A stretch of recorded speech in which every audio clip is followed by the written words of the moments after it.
శ్రీ గురుభ్యో నమః. శ్రీమాత్రే నమః.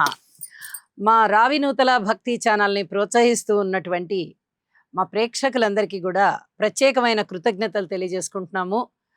మీ యొక్క ప్రోత్సాహం వల్ల మేము 1,00,000 మంది సబ్స్క్రైబర్స్కి మా ఛానల్ రీచ్ అయినందుకు ప్రత్యేక కృతజ్ఞతలు తెలియజేసుకుంటున్నాం. మీ యొక్క ప్రోత్సాహం ఇలాగే ఉండాలి అని చెప్పి మేము ఆశిస్తూ ఉన్నాము. ధన్యవాదాలు. మా ఛానల్ని చూస్తూ ఉన్నవారు, ఇంతవరకు సబ్స్క్రైబ్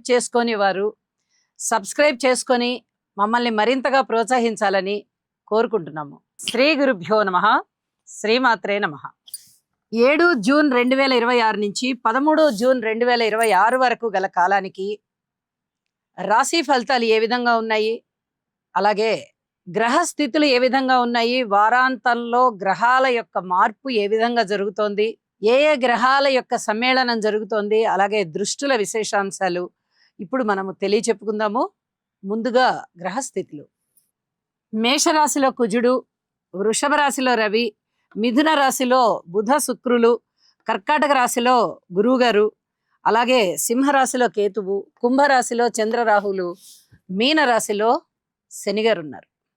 సంచారం ఈ విధంగా ఉంటూ ఉండగా వార ప్రారంభంలో వారాంతానికి వెళ్ళేటప్పటికీ చంద్రుడు రవి గారితో కలిసి వృషభ రాశిలో ఉన్నారు. శుక్రాచార్యుల వారు కర్కాటక రాశిలోకి వచ్చి ఉన్నారు. ఈ 2 మార్పులు జరుగుతూ ఉన్నాయి.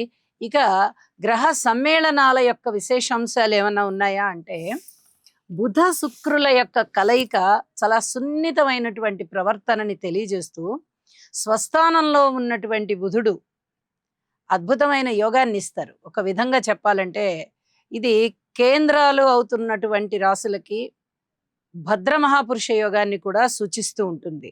అయితే చక్కటి విజ్ఞానం ఉంటుంది, మంచి పేరు ప్రఖ్యాతులు తెచ్చుకుంటారు, వ్యాపారంలో ఉన్నత స్థితికి వెళ్తారు, చాలా చాలా మంచి మార్పులు ఉంటాయి, తెలివితేటలు బాగా వృద్ధి జరుగుతూ ఉంటుంది. ఇది చాలా చెప్పదగినటువంటి ఒక మంచి గ్రహాల సమ్మేళనం అన్నమాట.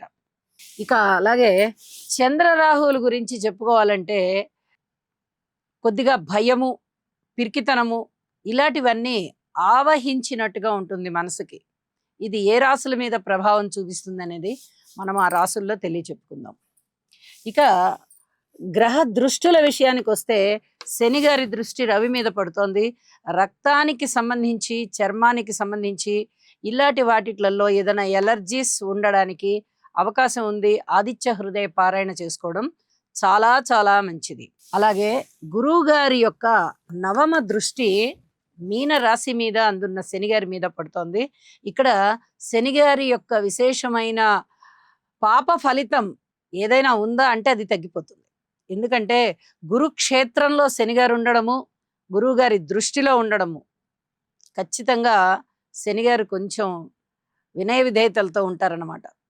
కాబట్టి శనిగారి యొక్క స్థానం యొక్క ఫలితం ఏదైనా దుష్ట ఫలితాలు ఉన్నాయి అంటే అవి ఖచ్చితంగా తగ్గుముఖం పడతాయి అని చెప్పి తెలియచేస్తూ ఉన్నాను. ఇక వారాంతంలోకి వెళ్ళేటప్పటికి రవిచంద్రుల కలయిక ఇది అమావాస్యను సూచిస్తూ ఉంటుంది. అయినప్పటికీ కూడా చంద్రుడు ఉచ్చలో ఉన్న కారణం చేత మనసు కాస్త గట్టిగానే ఉంటుంది. కానీ అది అమావాస్య అవడము, రవిగారితో కలిసి ఉన్న కారణం చేత ఇవన్నీ కొంచెం పిరికితనాన్ని సూచిస్తూ ఉంటాయి. రవి బలం బాగా ఎక్కువగా ఉంటుంది కాబట్టి అంత భయపడాల్సిన అవసరం లేదు. ఎప్పుడైనా రవిచంద్రులు ఇద్దరు చాలా బలంగా ఉన్నారు అంటే చాలా అద్భుతమైనటువంటి ఫలితాలు ఉంటాయి. ఇక్కడ రవిచంద్రుల కలయిక అనేది ఎప్పుడూ కూడా అది అమావాస్యను సూచిస్తూ ఉంటుంది. కాబట్టి అమావాస్య రోజే వారిద్దరు కలుస్తారు. అంటే ముందు చతుర్దశి రోజు కలుస్తారు, తర్వాత పాడ్యమి రోజు కూడా కలుస్తారు. ఆ 3 తిథులలోనూ రవిచంద్రుల కలయిక ఉంటూ ఉంటుంది. కాబట్టి ఇక్కడ రవిగారి బలమే ఎక్కువగా ఉంది అని చెప్పి మనము గ్రహించాలి. అలాగే ఇంకా కర్కాటక రాశిలో గురు శుక్రుల బలం ముందరే కర్కాటక రాశిలో గురువుగారు ఉచ్చలో ఉండి చాలా అద్భుతమైన ఫలితాలను ఇస్తూ ఉండగా శుక్రాచార్యుల వారు కలగడం వల్ల ఇక్కడ ఇంకా ఇంకా మరిన్ని ధనయోగాలు కలుగుతున్నాయి. ఇది ఏ రాశుల వారికి ఇంత అద్భుతమైనటువంటి ఫలితాలు ఉంటాయి అనేది మనం రాశుల్లో తెలియచెప్పుకుందాము. ధనస్సు రాశి వారికి మొన్నటి వరకు కూడా గురువు గారి యొక్క స్థానము 7వ స్థానంలో ఉండి అనేక విధాల గురుబలం పెరుగుతూ వచ్చింది. ఇప్పుడు కొద్దిగా గురుబలం తగ్గుముఖం పట్టిందా అనిపిస్తుంది. అయితే రాస్యాధిపతి, చతుర్థాధిపతి అయినటువంటి గురువుగారు అష్టమ స్థానం అయినప్పటికీ కూడా తన యొక్క ఉచ్చ రాశిలోకి రావడం వల్ల బలమైతే తగ్గబోవడం లేదు. ఇది చెప్పదగినటువంటి సూచనగా తెలియజేస్తూ ఉన్నాను. రుణభారాలు తగ్గిపోతాయి. మాట పరపతి పెరుగుతుంది. మాటకి విలువ పెరుగుతుంది బాగా. అలాగే కుటుంబ జీవితం బావుంటుంది. అనుకూలమైనటువంటి స్థాన చలనాలు ఉండడానికి అవకాశం ఉంది. ఉద్యోగ జీవితంలో మాతృవర్గ రీత్యా బావుంటుంది. అలాగే అన్నదమ్ముల యొక్క సహాయ సహకారాలు చాలా చాలా బావుంటాయి. కార్యసిద్ధి కలుగుతుంది. మనోబలం పెరుగుతుంది. బంధువుల యొక్క ఆత్మీయత అనురాగాలు పెరుగుతాయి.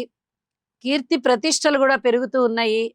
భార్యాభర్తల మధ్య అన్యోన్యత విషయంలో చాలా వరకు మంచి అనుకూలత కనిపిస్తోంది. అయితే ఇక్కడ చెప్పదగ్గ సూచన ఏమిటి అంటే, శని గారికి ఒక్కసారి తైలాభిషేకం చేయించుకోండి.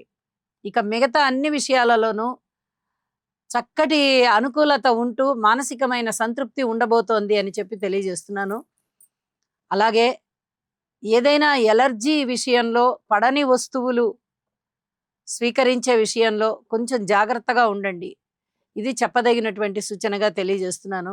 విద్యార్థులు ఎంత కష్టపడతారో అంతకి అంత ఫలితాలు మంచిగా కనిపిస్తున్నాయి. సంతాన విషయంలో చాలా సంతృప్తిగా ఉంటుంది అని చెప్పి తెలియజెప్పడం జరుగుతోంది. ఆరోగ్యం బావుంటుంది. ఉన్నతి కలుగుతోంది. అన్ని విధాల సంతృప్తికర జీవితంలో ఉన్నారు. అయితే దక్షిణామూర్తి శ్లోకాలు తప్పనిసరిగా పారాయణ చెయ్యండి. వీలైతే ఒకసారి నవగ్రహ హోమం చేసుకోవడానికి ప్రయత్నం చేయండి. చాలా వరకు అభివృద్ధి ఉంది అని చెప్పి మరీ తెలియజేస్తున్నాను. ఇక వారాంతంలోకి వెళ్ళేటప్పటికి అష్టమ స్థానంలోకి శుక్ర సంచారం వచ్చి చాలా అద్భుతమైన విలువైన వస్తువులు సేకరించుకోగలిగేటటువంటి పరిస్థితి కనిపిస్తోంది. అలాగే షష్ఠ స్థానంలోకి చంద్రుడు వచ్చి కూడా రవిచంద్రుల కలయిక కూడా ఇక్కడ చాలా మంచి ఫలితాలకు దారితీస్తూ మీ మనోభావాలని బాగా వృద్ధి చేస్తున్నాయి. ఇది చాలా చెప్పదగినటువంటి మంచి సూచన అని చెప్పి తెలియజేస్తున్నాను.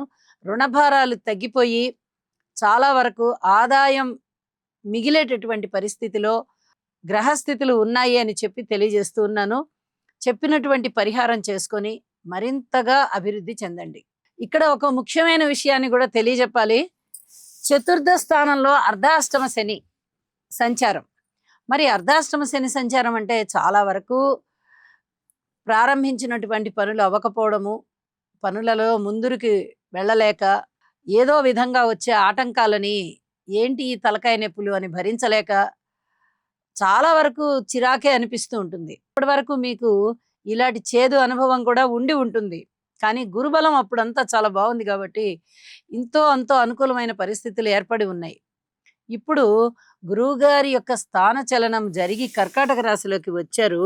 అయితే గురువుగారి యొక్క నవమ దృష్టి మీన రాశి మీద పడుతోంది. ఆ మీన రాశి కూడా గురువుగారికి స్వక్షేత్రం అవడము, అక్కడ ఉన్నటువంటి అర్ధాష్టమ శని సంచార దోషాన్ని చాలా వరకు తగ్గించే విధంగా గురు దృష్టి ఉన్నది కాబట్టి గురుక్షేత్రంలోనే గురువుగారి దృష్టి ఇది చాలా వరకు మేలు చేసి ఇక్కడ మాతృవర్గ రీత్యా ధనస్సు రాశి వారికి ఇది మీనరాశి 4వ క్షేత్రం అవుతోంది కాబట్టి ధనస్సు రాశి వారికి ఈ మాతృవర్గ రీత్యా అనేక అనుకూలతలు ఉండబోతున్నాయి. ఇది చాలా చెప్పదగినటువంటి సూచన. అయితే ఒకసారి శనిగారికి మటుకు తైలాభిషేకం చేయించండి అని చెప్పి తెలియజేస్తూ ఉన్నాను. శుభం.